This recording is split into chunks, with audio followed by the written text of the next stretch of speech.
OK តោះនេះគឺជាលំហាត់ទី1សម្រាប់អនុវត្តទៅលើកម្មវិធី Scratch Programming របស់យើងណាអញ្ចឹងលំហាត់នេះគឺលំហាត់ឆ្មាដែរនិងស្វាគមន៍គោលបំណងគឺគេចង់ឲ្យតួអង្គឆ្មាយើងផ្លាស់ទីហើយនិយាយថាស្វាគមន៍នៅពេលដែលកម្មវិធីចាប់ផ្ដើមហើយអីដែលយើងត្រូវធ្វើគឺទី1យើងត្រូវកំណត់ឲ្យកម្មវិធីដំណើរការនៅពេលដែលយើងចុចទៅលើទង់ជាតិពណ៌បៃតងឬក៏ green flag ហើយយើងត្រូវបញ្ជាឲ្យតួអង្គឆ្មាយើងដើរទៅមុខចំនួន100ជំហានណា100 steps បន្ទាប់ពីដើរហើយគឺយើងចង់ឲ្យឆ្មានិយាយថាសួស្តីដោយបង្ហាញអក្សរនៅលើអេក្រង់រយៈពេល2វិនាទីឥឡូវយើងទៅបើកកម្មវិធី Scratch ទាំងអស់គ្នានេះគឺជាកម្មវិធី Scratch ណាអញ្ចឹងបងប្អូនអាចទៅបដូរភាសាបានតាមរយៈការចុចទៅលើ setting នេះហើយនឹងយើងជ្រើសរើសកន្លែង language កន្លែងរូបផែនដីហ្នឹងណាហើយយើងទៅ off មើលភាសាខ្មែរអញ្ចឹងយើងអាចបដូរទៅជាភាសាខ្មែរបានហើយអញ្ចឹងជំហានដំបូងលំហាត់យើងគឺគេចង់ឲ្យធ្វើអីមិនយើងទៅមើលម្ដងទៀតគឺគេចង់ឲ្យកម្មវិធីដំណើរការតាមរយៈការចុចទៅលើទង់ជាតិពណ៌បៃតងអញ្ចឹងដើម្បីឲ្យកម្មវិធីដំណើរការយើងទៅរកទង់ជាតិពណ៌បៃតងមក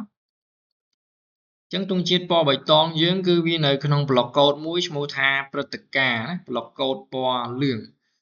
អញ្ចឹងបងប្អូននេះឃើញទេនេះគឺជាទង់ជាតិពណ៌បៃតងហើយអញ្ចឹង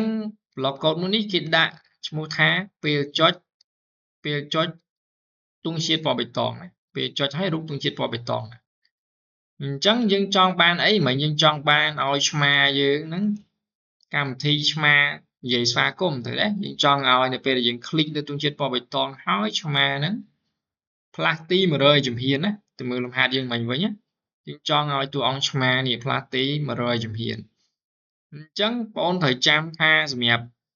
កូដពាក់ព័ន្ធនឹងចលនាយើងទៅរកកូដពណ៌ Q ណានេះយើងចូលកន្លែងពណ៌ Q ចលនាហ្នឹងទៅយើងឃើញប្លុកកូដមួយឈ្មោះថាផ្លាស់ទី10ជំហានអញ្ចឹងគេចង់ឲ្យយើងផ្លាស់ទី100ជំហានយើងដូរពីលេខ10ទៅ100ទៅណាអញ្ចឹងយើងបាន100ជំហានហើយបន្ទាប់ពីផ្លាស់ទី100ជំហានហើយគឺយើងចង់ឲ្យអីគេយើងចង់ឲ្យតួអង្គឆ្មាយើងនិយាយថាសួស្តីរ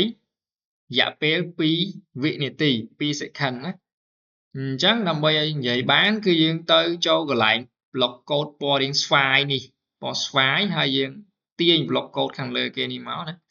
គឺនិយាយសួស្តីរយៈពេល2វិនាទីអញ្ចឹងតួអង្គឆ្មាយើងនឹងផ្លាស់ទី100ជំហានហើយនិយាយថាសួស្តីរយៈពេល2វិនាទីឥឡូវយើងទៅតេស្តកម្មវិធីរបស់យើងឥឡូវខ្ញុំចុចលើទង់ជាតិពណ៌បៃតងណាវានឹងផ្លាស់ទីហើយវានិយាយថាសួស្តីអញ្ចឹងលំហាត់នេះខ្លីទេមានតែប៉ុណ្្នឹងទេណាគ្រាន់តែចង់ឲ្យទាំងអស់គ្នាបានយល់ទៅលើការប្រើប្លុកកូដនេះជាលំហាត់កម្រិតដំបូងទេណាហើយនៅវីដេអូក្រោយលោកគ្រូនឹងបង្ហាញពីលំហាត់ផ្សេងទៀតណា